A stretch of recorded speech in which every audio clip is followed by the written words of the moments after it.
எப்படியோ ஒரு வழியா எந்த குறையும் இல்லாம கல்யாணம் நல்லபடியா முடிஞ்சிருச்சு. ஆமாங்க சம்பந்தி, கல்யாண பேச்சு ஆரம்பிச்சதும் தெரியல முடிஞ்சதும் தெரியல, எல்லாம் கடகடன்னு நடந்துருச்சு. உன் பொண்டாட்டி சம்மந்தி சம்மந்தின்னு சொல்லும்போது சப்பு சப்புன்னு 4 கண்ணத்துல வைக்கணும் தாண்டா எனக்கு தோணுது. எல்லாம் இருக்காங்கன்னு பாத்துக்கிட்டு இருக்கேன். ஏமா உனக்கு மட்டுமா அப்படி இருக்கு? எனக்கும் அப்படிதான் இருக்கு. என்ன பண்றது, எல்லாரும் நம்ம ஜூலிக்கு மாப்பிள்ளை பிடிச்சிருச்சுன்ற ஒரே காரணத்துக்காக தான் பொறுத்து போய்கிட்டு இருக்கேன். சரி, பொண்ணு மாப்பிள்ளையை எதுக்கு வெளியவே நிக்க வச்சு பேசிக்கிட்டு இருக்கணும்? உள்ள கூட்டிட்டு போவோம் வாங்க. ஏமா என்னங்கம்மா?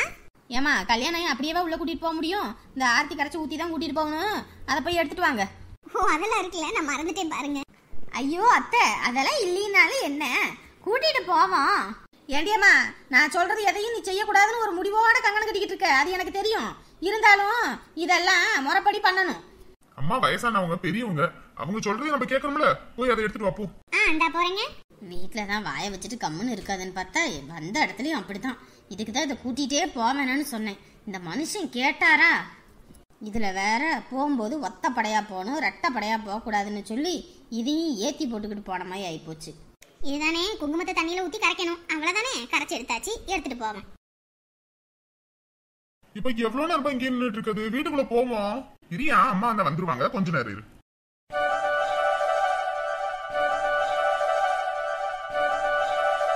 மருமகளை கூட்டிட்டு உள்ள போடா, உள்ள போங்க. இப்படியே இருந்தா எப்படி? வந்த பொண்ணுக்கும் மாப்பிளைக்கும் பாலும் பழமும் கொடுக்கணும், அதுக்கு ஏற்பாடு பண்ணுங்க. ஆமாங்க சம்மந்தி, அதை மறந்துட்டோம், நிக்கிறோம் பாருங்க. சமையக்கட்டு எங்கங்க சம்மந்தி? அந்த பக்கம் தான் எங்க சம்மந்தி இருக்கு. பால் இருக்குங்களா? எல்லாமே ஃப்ரிட்ஜில் இருக்குங்க. சரி, நான் போய் காய வச்சுட்டு வந்துடுறேன், இருங்க. ஐயோ, உங்களுக்கு சமையக்கட்டுல எது எது எங்கெங்க இருக்குன்னு தெரியாது. வாங்க நம்ம 2 பேரும் போய் வைப்போம். வாங்க சம்மந்தி, போவோம். ஐயா சங்கரு, உன் பொண்டாட்டிய பாத்தியா? சம்மந்தி சம்மந்தி சம்மந்தின்னு தாங்க முடியலையா? நம்ம வீட்டுல ஒரு வேலை செய்யினா வலிக்கணுவா. பாரு மருமகன் வீட்டுல எப்படி வேலை செய்யறான்னு. நானும் பாத்துக்கிட்டு தான் இருக்கேன். அது மட்டும் இல்ல, நேத்து முந்தா நேத்து காப்பி வெயினத்துக்கே அந்த சீனை விட்டுக்கிட்டு தெரிஞ்சா, இன்னைக்கு பாரு எங்கிட்ட போய் சொல்றது, சம்பாரிச்சு போடுறது நானு. ஆனா நமக்கு ஒண்ணும் இல்ல. ஆமாண்டா, நானும் அதைத்தான் பாத்துக்கிட்டு யோசிச்சுக்கிட்டு இருக்கிறேன். மொத்தத்துல ஒரு முடிவோட இருக்காமா. ஆமாண்டா, கொண்டு வந்து கொடுங்கம்மா, வாங்க. இந்தாமா குடி. எனக்கு இன்னொருத்தர் சாப்பிட்டதுல சாப்பிட பிடிக்காது, எனக்கு வேண்டாம். ஏய் ஜூலி, என்னடி பேசிட்டு இருக்க? நீ தான் குடிக்கணும், குடி. அம்மா எனக்கு வேற கிளாஸ்ல கூட கொடுங்கம்மா. இப்படி அடுத்தவங்க சாப்பிட்டதுல நான் சாப்பிட மாட்டேன், உங்களுக்கு தெரியும் தானே. சமந்தி, நீங்க எதுவும் நினைக்காதீங்க, அவ இப்ப குடிப்பா. ஏய் ஜூலி, எல்லாரும் இருக்காங்க, உன்னை முழுசா குடிக்க சொல்லல, கொஞ்சோண்டு மட்டும் குடிச்சிட்டு வந்து எடுத்துரு. இந்தா குடி. அம்மா எனக்கு பிடிக்காதுன்னு உனக்கு தெரியும். எல்லாரும் இருக்காங்க, என்னை கட்டுப்பெத்தாத. ஏற்கனவே உங்க அப்பாவும் மாமியாரும் சேர்ந்துக்கிட்டு என்னை பாடாப்படுத்துறாங்க, இதுல நீ வேற. குடி. போதும், எடுங்க. நீங்க எதுவும் நினைச்சுக்காதீங்க சம்பந்தி, சின்ன வயசுல இருந்து நான் அடுத்த வீட்டுக்கு போகாம வளர்த்து போட்டேனா, அதனால அவளுக்கு அந்த மாதிரி. நீங்க எதுவும் நினைச்சுக்காதீங்க. நான் ஒன்றும் நினைக்கலங்க, பழத்தை கொடுங்க. அம்மாவுக்கு ஏத்த புள்ள, நம்ம எதையும் சொல்லக்கூடாது, அமைதியா நடக்கிறத வேடிக்கை மட்டும் பார்க்கணும். இந்தா ஜூலி. எப்படியோ நல்லபடியா வந்து எல்லா சடங்கும் முடிஞ்சிருச்சு. சரி, எம்பிட்டு நேரம் அப்படியே உட்காந்துக்கிட்டு இருப்பாங்க, உள்ள போய் இருக்க சொல்லுங்க, நம்ம மத்தத பேசிக்கலாம். எப்பா மருமகளை கூட்டிட்டு மேல போ. சரிங்கப்பா. ஐயா 2 பேரும் சாப்பிடுங்க. நீ சாப்பிடுமா? இல்ல இல்ல, நீங்க 2 பேரும் முதல்ல சாப்பிடுங்க, நான் தான் வந்தறேன். சாப்பிடு மகா. நீங்களும் சாப்பிடுங்க மாமா. ஐயா சாப்பிட்டுக்கிட்டு இருங்க, உமா வீடு வரைக்கும் போயிட்டு வந்துறேன். ஏமா சாப்பிட்டு போக வேண்டியதானே? இல்லப்பா, அவளுக்கு மீன் குழம்புனா ரொம்ப பிடிக்கும்ல, அதான் அவளுக்கு கொடுக்காம எப்படி நம்ம மட்டும் சாப்பிடுறது, அதான் கொஞ்சம் கொண்டு போய் கொடுத்துட்டு வந்துடலான்னு பார்த்தேன். சரி வைங்க, போன் போடுறேன், எல்லாத்தையும் இங்க வந்து சாப்பிட சொல்றேன். இல்லையா, சாதம் நம்ம 3 பேத்துக்கு அளவா தான் ஆக்குனேன், அதனால சாப்பாடு பத்தாதியா, நான் போய் குழம்பு கொடுத்துட்டு வந்துடுறேன். சரிம்மா, போயிட்டு வாங்க. சரி பாருங்க. இதுக்குதான் அம்மானு ஒருத்தவங்க வேணும்ல மாமா. ஏன் அப்படி சொல்ற? இல்ல, அவங்களுக்கு சாப்பிடறதுக்கு இருக்குதோ இல்லையோ, ஆனா பிள்ளைங்க சாப்பிடணும்னு சொல்லிட்டு அதை கொண்டு போய் கொடுத்துட்டு வரதா இருக்கட்டும், நமக்கு இருக்குதோ இல்லையோ அதுங்க நல்லா இருக்கட்டும்னு சொல்லிட்டு ஒவ்வொன்றையும் விட்டு கொடுத்து போறதா இருக்கட்டும், நம்ம கூட வந்துட்டு எங்கிட்டாவது போனோம்னா சாப்பிட்றோம் வைக்கிறோம். ஆனா இவங்க ஏங்க இப்படியே இருக்காங்க? நம்மளோட சந்தோஷத்தை விட அவங்க சந்தோஷம் தான் முக்கியம் அப்படின்னு ஒவ்வொன்றையும் விட்டு கொடுத்து போறாங்கல்ல, அதெல்லாம் நினைக்கும் போது ஒரு மாதிரி இருக்கு.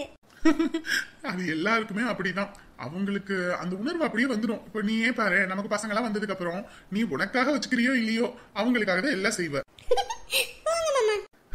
நான் என்ன பொய்யா சொன்னேன்? ஏய் பாத்து பாத்து, என்ன மகா, தண்ணிய குடி.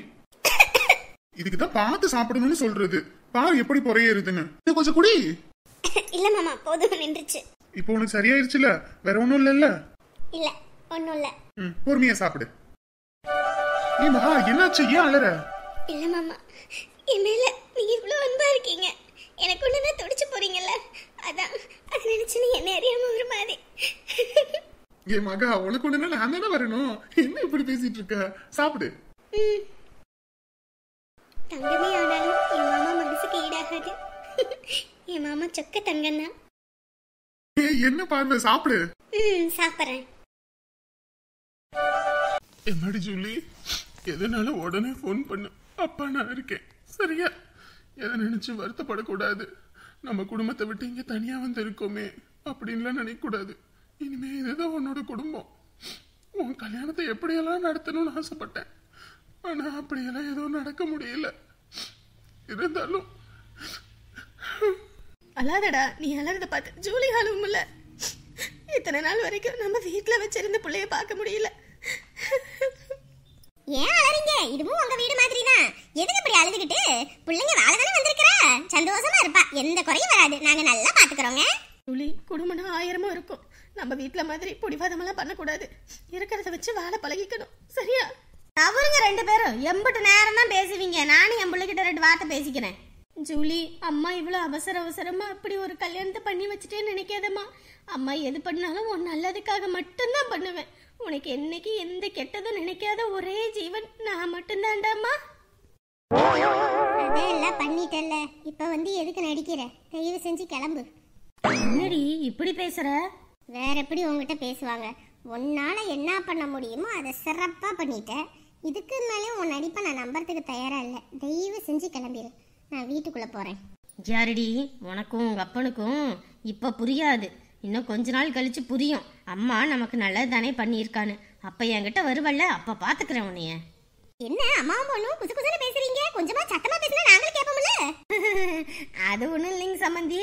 அம்மா நீங்க இருங்கம்மா, நீங்களும் எதுக்குமா போறீங்கன்னு அவ கேக்குறா. நான் தான் வீட்டுல எல்லாம் போட்டது போட்டபடியே கிடக்குமா அப்படின்னு சொன்னேங்க சம்மந்தி. இதுவும் புது இடம் இல்ல, மருமகளுக்கும் ஒத்தையால இருக்க மாதிரி இருக்கும். நீங்க வேணா இருங்களே. டேய், உன் பொண்டாட்டி இங்க நிறுத்த வேணாண்டா. குட்டையை குழப்பி குடும்பத்தையே உண்டுலன்னு ஆக்கிடுவா ஒரு ராத்திரியில. அதனால இவளை கையோட கூட்டிட்டு போயிருவோம். ஆமாமா.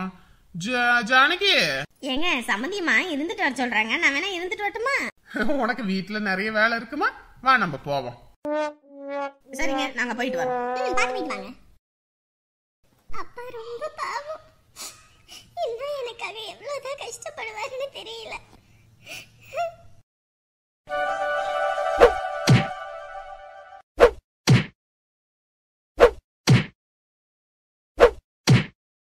குப்பமாக்கா வீட்டுக்கு, பத்திரகாளி அக்கா வீட்டுக்கு இப்போ போய் கொடுத்துருவோம். இவனை கொடுக்க சொல்லிடுவோம். அதுக்கப்புறம் ருக்கக்காவுக்கு அப்புறம் கொண்டு போய் கொடுத்துக்கலாம். ஏன் அரவிந்தே, அரவிந்தே, ஏய் கூப்பிட்டா காதே கேட்காது இவனுக்கு. அரவிந்தே, ஏன் அரவிந்தே, இங்கதான் நின்னுகிட்டு இருக்கான். காதுல விழுகுதான்னு பாத்தியா கூப்பிடுறது? ஏன் அரவிந்தே, என்னம்மா எம்பட்டு நேரம் கூப்பிட்டுக்கிட்டு இருக்கேன். அரவிந்து அரவிந்து காதுல உனக்கு விழுகுதா? நான் என்ன சும்மா வரேன். அப்ப என்ன வேலை செஞ்சு தள்ளிக்கிட்டா இருந்த? சும்மா தானே ஆடிக்கிட்டு இருக்க. போமா கீமான்னு சொன்னா அம்பட்டுதான் சொல்லிவிட்டேன். அதை சொல்லக்கூடாதுன்னு நான் உங்களுக்கு பல வாட்டி சொல்லிட்டேன். யாரு இந்த குளிப்பணியாரம் செஞ்சிருக்கேன். குப்பமாக்கா வீட்லயும் பத்திரகாளி அக்கா வீட்லயும் போய் கொடுத்துட்டு வா. இந்தா உனக்கு வேலை செய்யணும் மட்டும்தான் என்னை கூப்பிடுவ, மற்ற நேரத்துல திட்டுவ. நான் போக மாட்டேன். யாரு போயிட்டு வா, எனக்கு வேலை கிடக்குது. போய் கொடுத்துட்டு வா. போ. யாரடா போய் கொடுத்துட்டு வான்னு சொன்னேன். இல்லன்னு வச்சுக்க ஒண்ணு கூட கொடுக்க மாட்டேன்னு சொல்லிவிட்டேன். எனக்கு இதெல்லாம் வேணாம். அப்ப என்ன பட்னியா கிடக்க போறியா? நானு அப்படின்னா இன்னைக்கு சீதாக்கா வீட்டுக்கு போகல, நம்ம வீட்லயே இருக்கேன். அப்படின்னா கொண்டு போய் கொடுப்பேன். இல்லைன்னா நான் போகல, நீ தான் போய் கொடுக்கணும். ஓ ஐயா, அப்படி வரீங்களா? நீ வேலையை செய்ய வேணா, நீ சீதா வீட்டுக்கு கிளம்பு. பைய தூக்கிட்டு கிளம்பி போ. அம்மா நான் சும்மா விளையாடுச்சனம்மா, நானே கொண்டு போய் கொடுக்குறேம்மா. இன்னைக்கு ஒரு நாள் மட்டும் நம்ம வீட்டுல இருந்துட்டு நாளைக்கு போறோமா சீதாக்கா வீட்டுக்கு. நீ செஞ்ச வரைக்கும் போதும், நீ கிளம்பு, நான் பாத்துக்கிறேன். அப்பனுக்கு மகன் தப்பாம வந்து பிறந்திருக்கான். வேலையெல்லாம் முடிச்சாச்சுங்களா? ஆமாங்க சம்மந்தி, வேலையெல்லாம் முடிச்சாச்சு. இப்பதான் உட்காருவோம்னு சொல்லிட்டு இந்த வெளியே தின்ன மட்டும் கூட்டாம கிடந்துச்சு, அதையும் கூட்டி விட்டுட்டு ஒரு ஏதாவது கொஞ்ச நேரம் போய் உட்காருவோன்னு பார்த்தேன். மருமவ என்ன பண்றா? அவளா சாப்பிட்டுட்டு தூங்கிட்டு இருக்கா சம்மந்தி. ஓ சரி சரிங்க. பெரிய சம்மந்தி ஃபோன் பண்ணாங்களா? அக்கா நேற்று கூப்பிட்டா, அப்புறம் இப்போ இன்னும் கூப்பிடல.